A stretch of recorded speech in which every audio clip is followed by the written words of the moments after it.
सासू माँ नीलम जी सत्संग से वापस आते ही, अरे बहू, तुमसे जरा सी बच्ची भी नहीं संभाली जाती।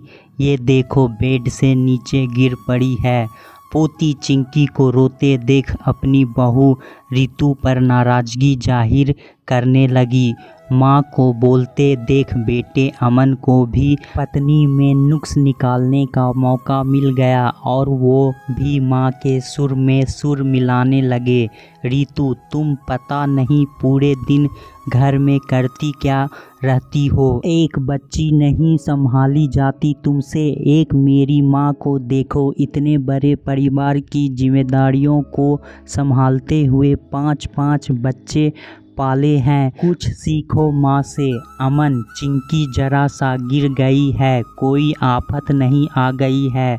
मैं उसे सुलाकर चारों तरफ तकिए लगाकर गई थी। अब मैं परमानेंट उसके पास भी तो नहीं बैठ सकती, वरना घर के सारे काम कौन करेगा? माँ जी और आप दोनों भाई बहन ना तो घर के कार्यों में मेरी जरा भी मदद करेंगे, ना ही चिंकी को संभालने में।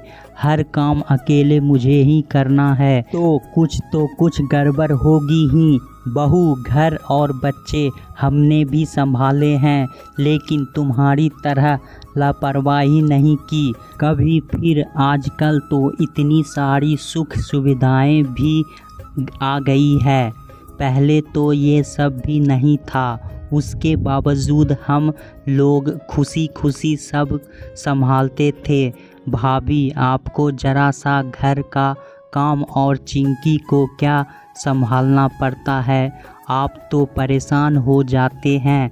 तुम तो चुप ही रहो नेहा, तो ज़्यादा अच्छा रहेगा। मेरा मुंह मत खुलवाओ। जो बातें तुम आज मुझे सुना रही हो, कल तुम्हें तो शायद मुझसे ज़्यादा सुनना पड़े, क्योंकि मैं तो अकेले पूरा घर और बच्चा संभालने का दम रखती हूँ, लेकिन तुम तो अकेले अपने आप को भी नहीं संभाल सकती।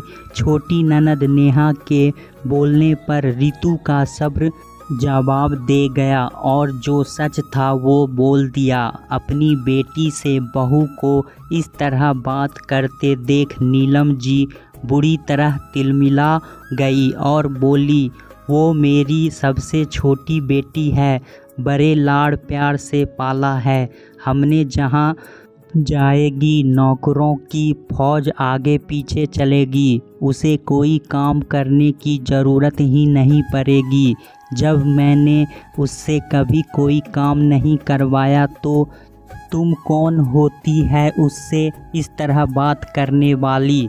देखा अमन, जब बात बेटी पर आई तो माँ जी कैसे तिलमिला उठी। और मैं घर की बहू पूरे दिन जी जान से बिना किसी की मदद के घर के सारे काम निपटाती हूँ, उसके बावजूद कोई मुझे ये सुनाने से नहीं चूकता। आखिर मैं पूरे दिन घर में करती क्या हूँ तो सुन लीजिए मैं क्या क्या करती हूँ। घर में हम 5 लोग हैं माँ जी, नेहा, तुम, मैं और चिंकी, और काम करने वाली और चिंकी को संभालने वाली मैं सिर्फ अकेली। सुबह जब से उठती हूँ सबसे पहले सबको गुनगुने पानी के गिलास हाथ में पकड़ाओ माँ जी, और नेहा योगा करती है तो योगा मैट मैं ही बिछाती हूँ, वहाँ पानी की बोतल भी मैं ही रखती हूँ। नेहा को नींबू पानी वो भी मुझे ही देना होता है। माँ जी को योगा के बाद जूस मैं ही देती हूँ। तुम्हें बेड टी बेड पर ही चाहिए रहती है। तब चिंकी के दूध का समय हो जाता है तो जल्दी जल्दी उसे भी दूध की बोतल बनाकर लगा देती हूँ। उस बीच मुझे एक गिलास गुनगुना पानी पीने का भी समय नहीं होता। अपनी थायराइड कई दवाई मुश्किल से लेती हूँ, वो भी किसी दिन रह जाती है। उसके बाद सबके नाश्ते का समय, सबको अलग अलग तरह की चाय और नाश्ता चाहिए। नेहा को ग्रीन टी, माँ जी को ज़्यादा दूध ज़्यादा शक्कर वाली चाय, और तुम्हें कड़क कम शक्कर वाली चाय चाहिए। उस बीच मेरी तो कैसी भी चलेगी। वाली चाय भी गायब, क्योंकि समय ही नहीं है बैठकर पीने का। और कोई इस बात पर ध्यान दे तो अपने अलावा किसी और के बारे में सोचने की फुर्सत किसे है। सबके अलग अलग स्वाद के नाश्ते नेहा को चाहिए। माँ को रोज़ गर्मा गर्म तला हुआ भुना नाश्ता, तुम्हें कम तला हुआ भुना चाहिए। और मुझे एक रात की रोटी तक नसीब नहीं होती। उसके बाद तुम अपना टिफ़िन लेकर ऑफिस निकल गए। नेहा अपने इंस्टीट्यूट चली जाती है, माजिद सत्संग चली जाती है। मैं घर में सबके कपड़े धोने में, घर की साफ़ सफाई, बर्तन साफ़ करने में, चिंकी की तेल मालिश, उसे नहलाना धुलाना सब करती हूँ। उसके बाद सबके खाने का समय तो सबका मनचाहा पसंदीदा खाना तैयार करके रखो। फिर सब अपने अपने समय पर आकर तरह तरह के व्यंजनों से सजी डाइनिंग टेबल पर मेहमानों की तरह बैठेंगे और सुस्वाद भोजन का आनंद लेंगे और आराम करने अपने अपने कमरे में चले जाएंगे। मुझसे कोई एक बार नहीं कहेगा तुम भी छोटे बच्चे की माँ हो, तुम्हें तो नाश्ता करने का भी समय नहीं मिलता।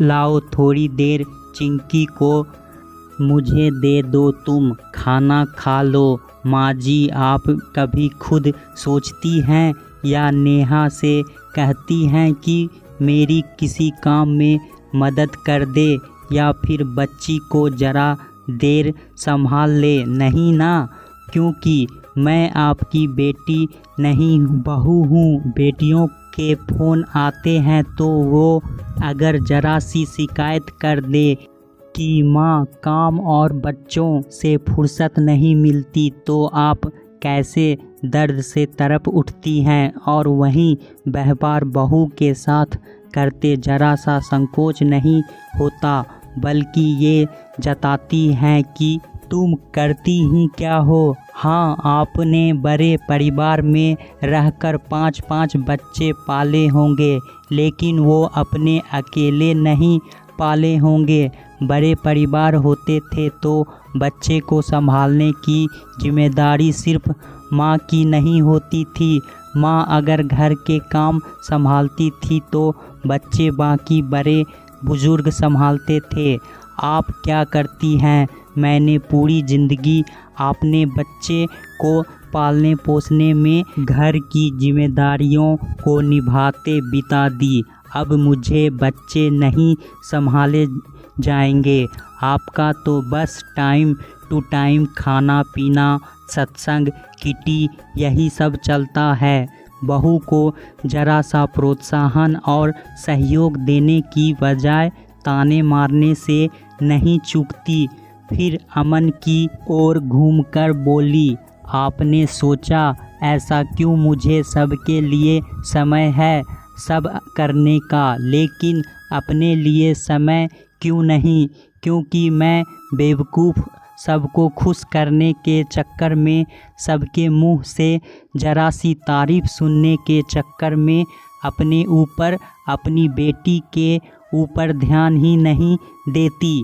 ये लगता कि सब खुश रहे, सबका कर दो, मेरा क्या, मैं तो कुछ भी कैसा भी खा लूँगी। लेकिन उसके बदले मैं क्या सुनती हूँ कि तुम पूरे दिन करती क्या हो। लेकिन अब नहीं, अब सब अपने अपने हिस्से के काम खुद ही करेंगे और मैं अपने और अपनी बेटी का पूरा ध्यान दूंगी। जब सब कुछ करके भी यही सुनना है कि क्या करती हो पूरे दिन, तो अब से वही करूंगी। अपनी बात कहकर रितु बेटी चिंकी को लेकर अपने कमरे में चली गई।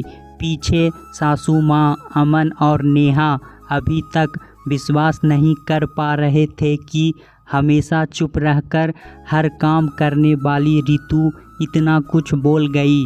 माँ, नेहा वैसे वो कुछ गलत नहीं कह रही थी। सबको अपने अपने हिस्से का काम करना चाहिए। सबसे ज़्यादा तो मेरी ही गलती है।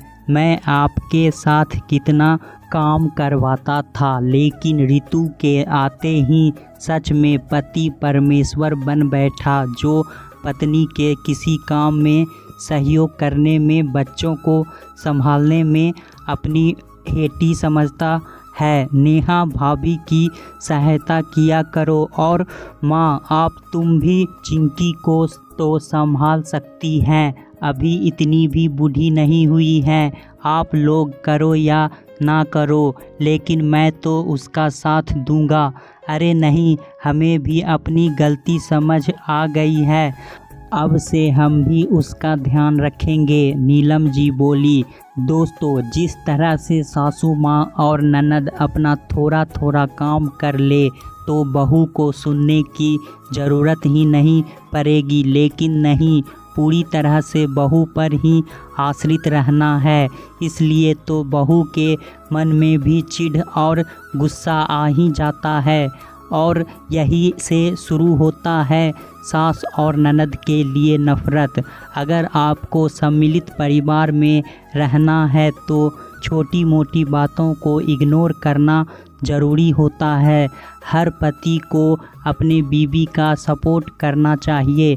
दोस्तों, कहानी कैसा लगा हमें कमेंट बॉक्स में ज़रूर बताएं। चैनल को लाइक शेयर सब्सक्राइब करना ना भूलें। धन्यवाद।